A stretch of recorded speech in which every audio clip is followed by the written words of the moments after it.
अस्सलाम वालेकुम, मैं चंदा जुनैद आज दोबारा से हाज़िर हुई हूँ एक नई स्टोरी लेकर। दोस्तों, अगर आपको मेरी ये स्टोरी पसंद आए तो मेरे चैनल को ज़रूर सब्सक्राइब कीजिएगा। दोस्तों, आज की ये स्टोरी हमारे साथ हमारे एक सब्सक्राइबर ने शेयर की है। चलिए ये स्टोरी सुनते हैं खुद उन्हीं की ज़ुबानी।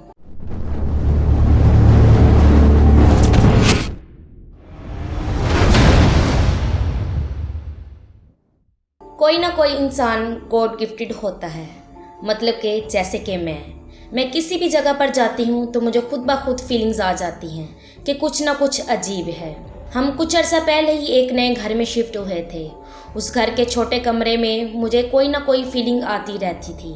मुझे ऐसे लगता था कि इस कमरे में कोई ना कोई चीज़ है जो यहाँ ज़रूर रहती है। इस घर को ख़रीदे हुए अभी हमें 2 माह ही हुए थे कि मेरे अब्बू की डेथ हो चुकी थी। 2 साल तक हमें उस घर में ऐसी ही फीलिंग्स आती रही। हमारा किचन और वॉशरूम बाहर सेन में थे। मुझे आदत थी कि मैं रात को 3 से 4 बजे चाय पीने ज़रूर जाती थी।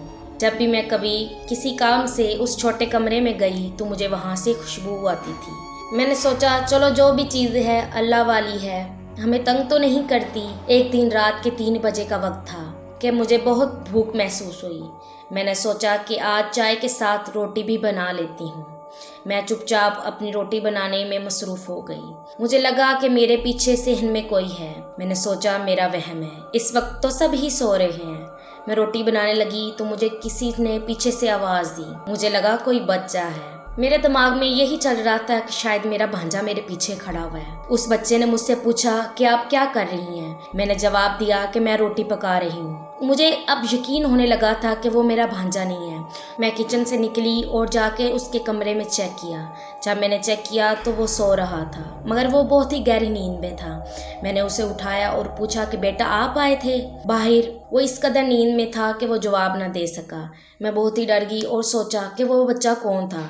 डर के मारे मैं अपने कमरे में चली गई और रात गए तक आयतल कुर्सी का विर्द करती रही। अगले दिन हमारी हमसाई हमारे घर आई तो मैंने उसे बताया तो उसने मुझे बताया कि हम इस गली में 40 साल से रह रहे हैं। तुम लोगों के घर में एक 12 साल का बच्चा रहता है जो सिर्फ फजर के वक्त ही नज़र आता है। हम उसे 40 साल से यहाँ देख रहे हैं। इसके अलावा हमने घर में एक बिल्ली पाली हुई थी जो कि बिल्कुल घरेलू थी।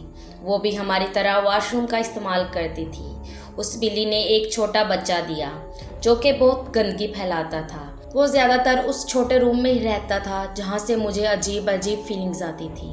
वो बाहर से कोई नापाक चीज़ लेकर अंदर आता और जाकर उसी रूम में ही खाने लग जाता। खैर, हम 2 दिन के लिए कराची चले गए।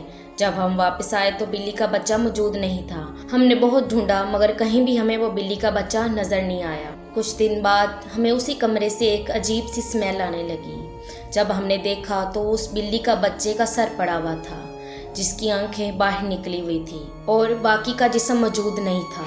ये देखकर हम सब बहुत ही डर गए कि इस बिल्ली का क्या हशर हुआ पड़ा है। फिर हमने उस कमरे को साफ़ किया और उसे वैसे ही पाक रखना शुरू कर दिया। मैं समझ चुकी थी कि इस कमरे में जो भी चीज़ है, मतलब जो भी जिन है, वो किसी भी चीज़ की मदाखलत पसंद नहीं करता।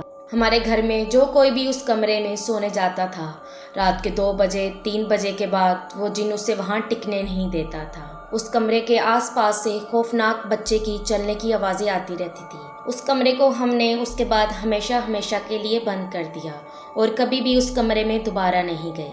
तो दोस्तों, ये थी आज की कहानी। इस तरह की मज़ीद इंटरेस्टिंग वीडियोस देखने के लिए हमारे चैनल को सब्सक्राइब करें और बेल आइकन को दबाएं ताकि हर आने वाली वीडियो सबसे पहले आप तक पहुंच सके। दुआओं में याद रखिएगा। अल्लाह निगहबान।